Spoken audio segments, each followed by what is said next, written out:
Which one is likely to fall first? Let me stop. Come on. Huh? Jordan is correct. Jordan is correct. Which is why Abdullah has his bags packed already.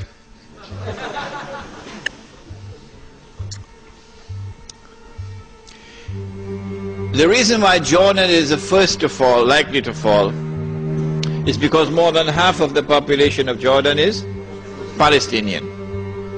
And because Jordan shares a border with Israel. If the Jordanian government falls in consequence of the attack on Iraq, and the Jordanian government, or shall I call it the Anglo-Jordanian government, is now replaced by an anti-American, anti-Israeli, and best of all, a government declaring itself to be Islamic. If that happens, and the Jews are going to be praying for that to happen, then you will see television really coming of age for the second time. The first time was September 11th.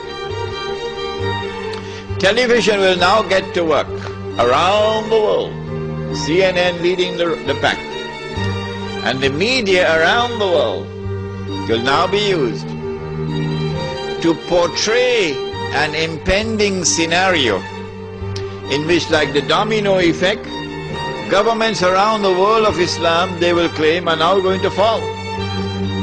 And the world of Islam is rising up now.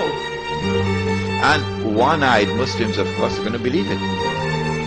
The world of Islam is now going to rise up, and all these governments are going to be swept away. And authentic governments representing the Muslim masses will now emerge. And therefore the Jews are going to have their throats cut.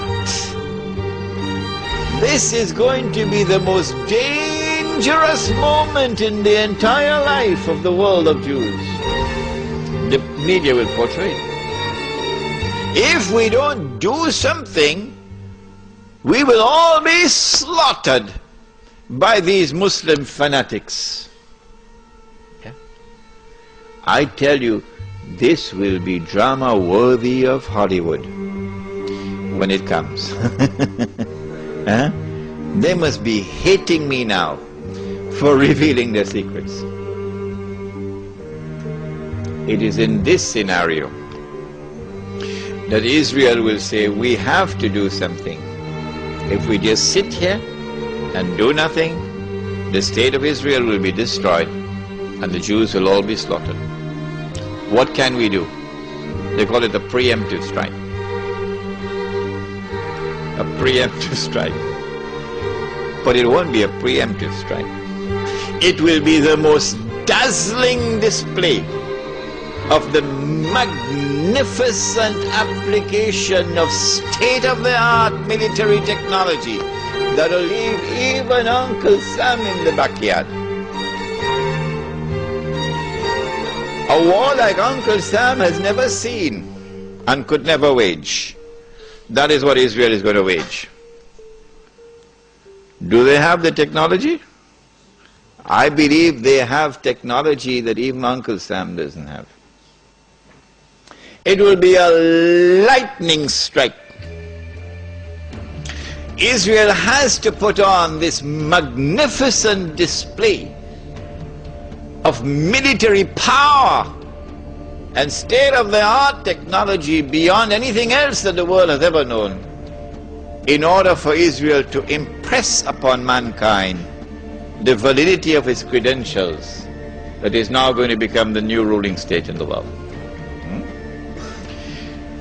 Before Fahad could even blink, the Israelis have taken over the Saudi oil fields, and the Iraqi and the Kuwaiti oil fields. The United States, of course, will make some noise, and Britain will make some noise, but will they send troops? No, of course not. The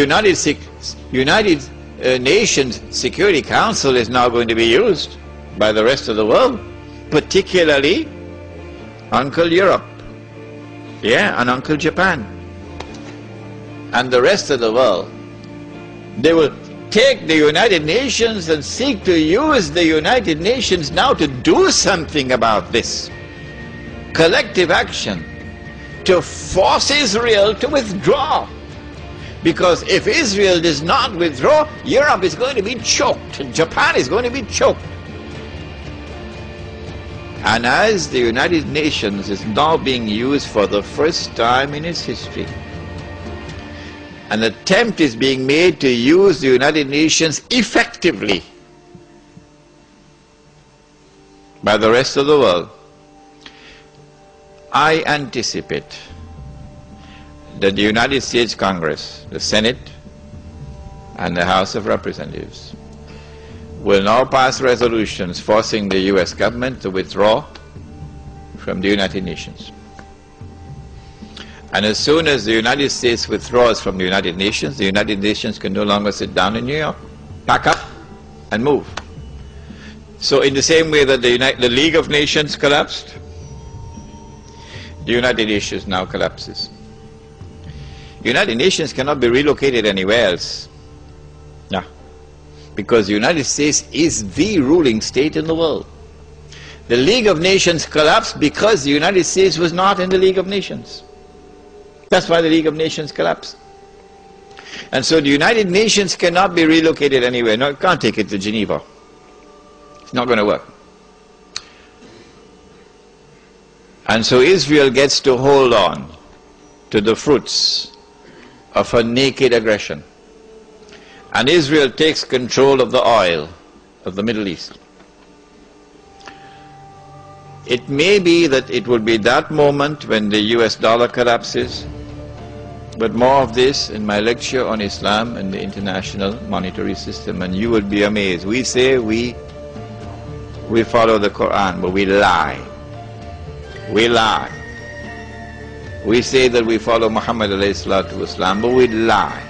We lie when you attend our lecture on Islam and the international monetary system. When Israel becomes the ruling state in the world, then Israel will rule the world for a day which is like a week. If you doubt me, and you doubt my method of analysis, I say no problem. Just wait. Just wait. It is at that time that oppression of the true followers of Muhammad alayhi salatu wasalam will really begin.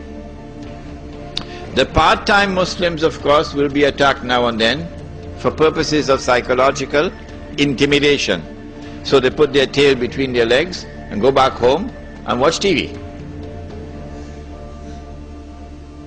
But the full-time Muslims are going to be attacked and targeted, and they'll know you from your bank account.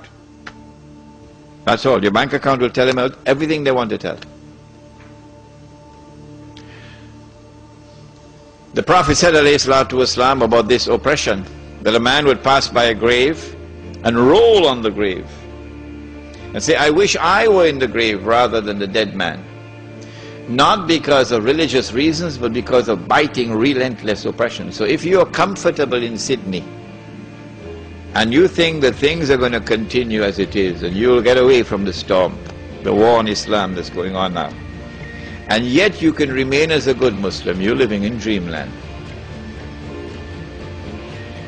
Because the war on Islam is going to intensify like nothing you've ever seen before. What you've had so far is only an introduction to the war on Islam. The war on Islam has been going on for more than 1,000 years. Not since September the 11th. Wake up. The Crusades were part of the war on Islam. The same people who launched the Crusades are the same people who dismantled the Ottoman Islamic Empire, are the same people who destroyed the Caliphate, which is my lecture for tomorrow night, Imam al-Mahdi and the return of the Khilafah. It is the same people who today created the State of Israel and control the state of Israel.